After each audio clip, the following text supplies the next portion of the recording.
thank you, Your Honor, for the bench warrant and for being sure that Mr. Roberson could be here. I would like to know if he could be unshackled for the hearing so he can make notes. Thank you, Your Honor. I'll go on the record and clause number 26162A,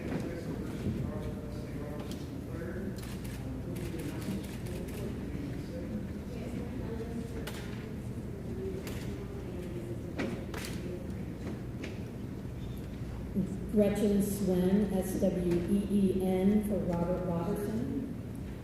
Good morning, Your Honor. Donald Salston on behalf of Mr. Roberson. Thank you all for being here. Well, welcome to be seated, and obviously we're here on the state's execution date set. Of course, we read the motion in response to this execution of the underlying documents. State anything to add this morning, which was the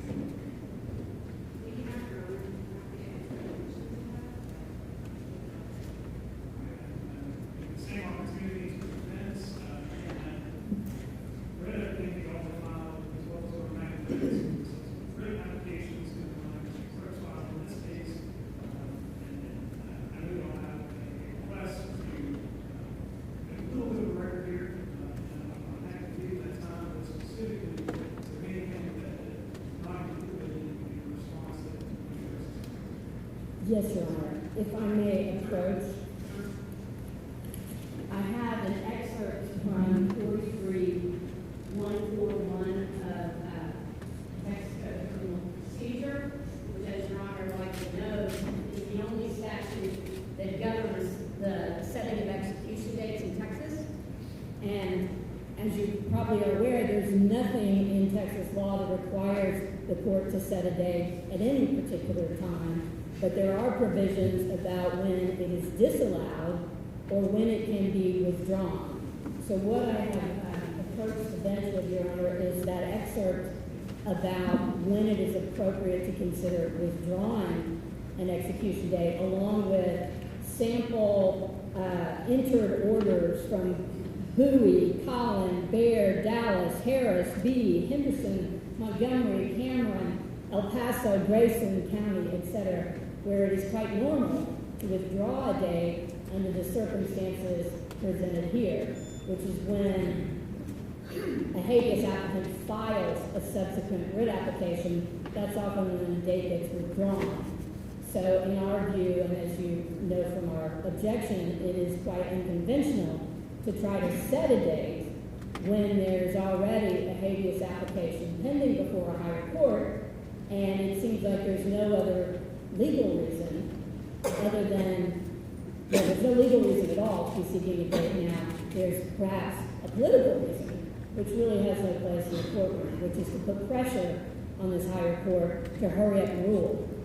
And obviously, we weighed you down with a bunch of paper, Your Honor, and I apologize for that. But part of the point was to show these are substantive claims for habeas relief that the Court of Criminal Appeals has considered. It's been pending for 5 months now, I believe. So to suggest that, oh, we need to hurry up and set this date now really is contrary to law. It's impractical, because if one were to enter an execution date, we turn around and file a motion to withdraw that date, and we file a motion to stay. And if, of course, we are denied by the CCA, we recognize that's a different circumstance. And at that point, we'd be left to go to the federal court and try, and there would be no state law saying anything about holding off on the date. But right now, it makes no practical sense, and it also, quite frankly, makes no moral sense, as it would trigger all kinds of very stressful deadlines and circumstances. Mr. Robertson is a member of a pilot program in Death Row for the past 2 years, where he spends hours every day out of his cell, unshackled. He's chosen them 12 people to be part of this program. If an execution date is set, however, he will be pulled out of that program, put on death watch, which is 24 hours surveillance. Meanwhile, you have obligations on TDCJ that become much more stressful. You have obligations on the clerk of this court to enter an execution warrant, etc., none of which needs to happen right now as a matter of law or as a matter of fundamental justice. So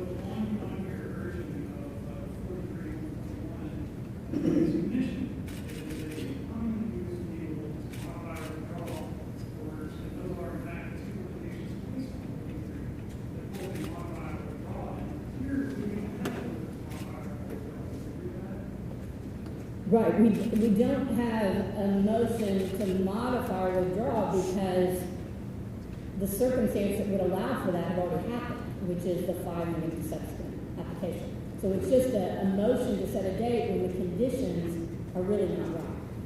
And I guess talk to me a little bit about the conditions of this. I understand your concern about 7 days from 7 days, or Russian 7 days. But in this non-recurring situation, if the court here does what you're asking me to do, just hold off with arguing no justification of the authority to just use the 7 day the date the Congress requested, what would keep someone, not saying they don't do this by any stretch, but in a different case from coming in and filing a subsequent application every time the execution date is set, just to have prevent anything from being said prior to the date of the law. At some point, we have to say the date needs to be set. And I will allow the Board of Criminal Appeals to take whatever action they feel is appropriate. And of course, that people here in minutes by set an execution date, everybody else is going to that happen. The CCA Act immediately is that and tell me one, either rescind the order, or two, to overrule my decision and say, okay, don't we have some obligation to balance, let's not rush this, but also let's not let this linger, correct? Your Honor, it's an excellent point, except I'll again point out the convention is that dates aren't requested under these circumstances. This is highly unusual, and therefore there is no practice of the CCA instantly intervening and saying, hold off. It would require a motion, it would require litigation, and we would still then have to come back and ask for it to be withdrawn unless the CCA acted in state, but they would not act sui sponte because this doesn't happen like this. And as for your question about good faith filing of subsequent writs, I mean, that's why there's an abuse of the writ statute in 11071. The bar gets higher every time you file a subsequent writ. And it is not something any lawyer does lightly. You have to bring new evidence that wasn't previously available when you last filed. And I'll also point out, in the innocence context, we have proof that, I'll invoke the name of Anthony Graves, if that means anything to Your Honor. He is an exoneree who filed multiple subsequent writs, claimed to be abusing the writ. He had 4 execution dates. He was only given relief by the Fifth Circuit. But we now know this is an innocent man. Texas has formally recognized him as an innocent man, exonerated him, given him financial compensation for the 12 years he spent on death row, wrongfully convicted.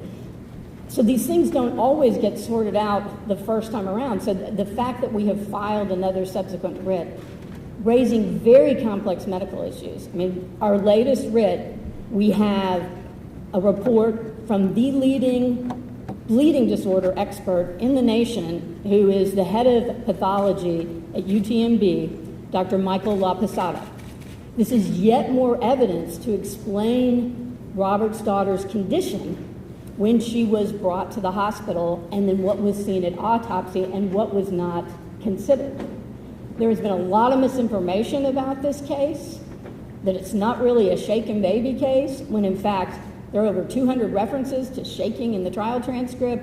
The case was, the restaurant was obtained using a shaken baby diagnosis, but the medical records are complex. That's the problem with the whole shaken baby phenomenon.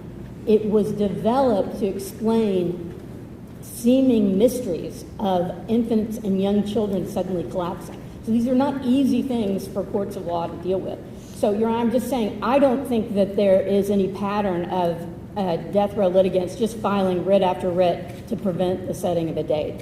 I think what is more common is it's very hard to bring a subsequent writ, it's hard to get new evidence, and that this only happens when you have substantial support, and we know the CCA's delay means they're considering something, and we should respect that process. Is it fair, though, to say that the state statement positions really isn't necessarily new evidence, it's more evidence of issues that have been brought up in subsequent writs? And how do you have a cycle on the DIC and the only stuff that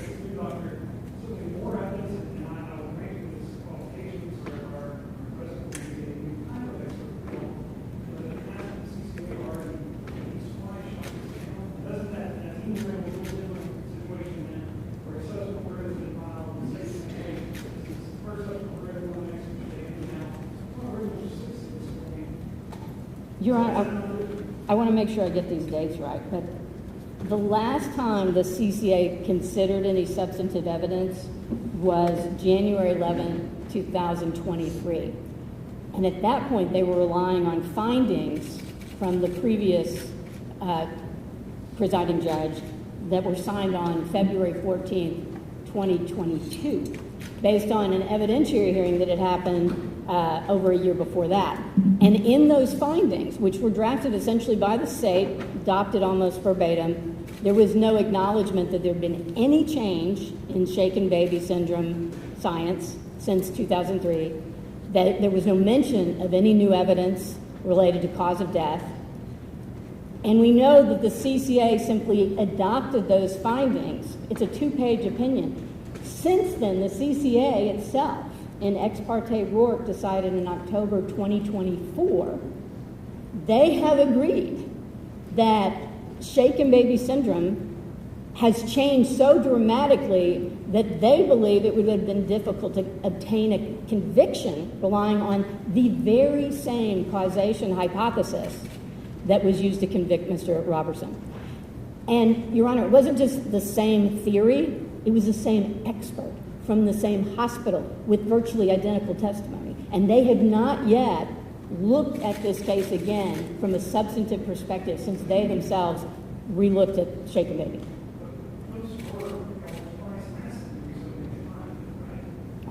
We did, Your Honor, and there were 4 dissenters to the denial of that.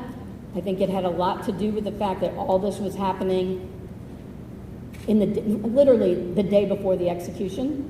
The opinion in Rourke came out less than a week before Mr. Roberson was scheduled to be executed. And I think it is hard to imagine there was a serious analysis of the case. I think at that point it was like, we're done. And we know from the CCA's opinion, they didn't look at the substance. They denied it as abuse of the writ, even though we were relying on a case that had just issued. And this became a concern of, quite frankly, a bipartisan group of Texas lawmakers who looked at these 2 cases and had looked at the underlying evidence, and they could not imagine how relief was being denied under Article 11073, which is that changed science law. And, Your Honor, it is difficult to imagine, and it's why, again, in this legislative session, there were bipartisan lawmakers, overwhelming support in the House for an amendment to that law to make it clear, essentially, Mr. Roberson should have gotten relief, that the burden is being raised too high. It's being treated as if it's an actual innocence requirement as opposed to an 11073. And we're still waiting for the CCA, I think, to revisit that, that's part of what the new claim is. It brings to the court that critique by the lawmakers, who, after all, are the ones that pass the law. And so the concern about how it's being interpreted in the courts is a legitimate reason to reconsider, which is brand new since we filed in February.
Your Honor, if I may, I had a little trouble hearing, but I believe opposing counsel mentioned the Horvath case.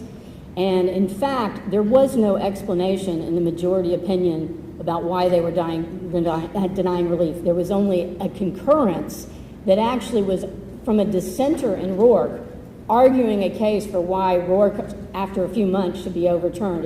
It's very concerning concurrence that has now been challenged in a suggestion to reconsider that I believe was filed within days. And so this issue is before the CCA, and the fundamental argument in that suggestion to reconsider is about this burden problem, where the 11073 burden is being raised so high, nobody seems to ever be able to satisfy it. And the other thing I'll suggest, you asked why now. I mean, there are nearly 200 people on death row in Texas. There's one pending execution date. There's no reason to be setting a date for Mr. Roberson, who is among the few who has live appeals on a very serious issue of statewide concern, because it has sent the state into some turmoil, the seeming tension between Rourke, decided in October, Mr. Roberson's case, and then this Horvath case, where the facts are different, but there is this problem with how is Article 11073 supposed to be interpreted, and we're talking here, unlike Rourke and Horvath, a death penalty case, where we're talking about the most serious thing a government can do, which is ask permission to extinguish a life artificially. And respectfully, the state has not articulated in its motion or before the court today any legal reason this must happen today, why you must take this extraordinary, exceptional measure of setting a date when an appeal is pending.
No, Your Honor, I'll just note that there are people who've been on death row out of appeals for years and years. And I do think it's important to put on the record, the number is 06. Mr. Roberson did not have anybody even investigating his longstanding claim of innocence until 2016. And there's only been one substantive consideration of those claims based on findings that completely ignored the evidentiary record that was developed in this courtroom. And there's been a real plague of due process problems in this court, and I beseech you to reconsider, but we will be filing a motion to withdraw, I guess, as soon as possible.